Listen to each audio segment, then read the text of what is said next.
అసలు ఎంత కష్టంగా ఉంది వీళ్ళ ఫ్యామిలీ ట్రీ అని అనుకుంటున్నారా? ఏంటి ఇన్ని క్యారెక్టర్స్ ఉన్నాయని అనుకుంటున్నారా? అసలు గుర్తుపెట్టుకోలేకపోతున్నారా?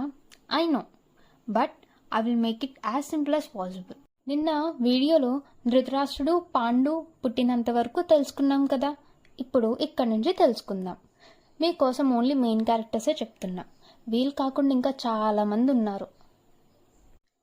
ధృతరాష్ట్రుని భార్య పేరు గాంధారి. గాంధారి వాళ్ళ అన్ననే మెయిన్ క్యారెక్టర్ మహాభారతంలో, శకుని. ధృతరాష్ట్రునికి మొత్తం 101 పిల్లలు ఉన్నారు. అందులో గాంధారితోని 99 బాయ్స్ అండ్ 1 గర్ల్. సో ఆ 99 బాయ్స్లో మనకి ఇంపార్టెంట్ ఎవరని అనుకుంటున్నారు?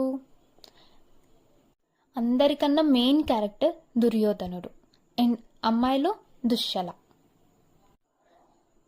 ధృతరాష్ట్రునికి దాసితో యుయుత్సుడు అని ఇంకొక కొడుకు ఉన్నాడు. దుర్యోధనుడి వాళ్ళ భార్య పేరు భానుమతి. భానుమతికి 2 పిల్లలు, లక్ష్మణ కుమారుడు లక్ష్మణ. లక్ష్మణకి సంబ అనే అబ్బాయితో పెళ్ళయింది. ఆ సంబ ఎవరని అనుకుంటున్నారు? కృష్ణుడి వాళ్ళ కొడుకు. ఇది దుర్యోధనుడి ఫ్యామిలీ. రేపు పాండురాజ్ ఫ్యామిలీ గురించి తెలుసుకుందాం. దుర్యోధనుడి కూతురి పేరేంటో కమెంట్స్లో చెప్పండి. జై శ్రీకృష్ణ.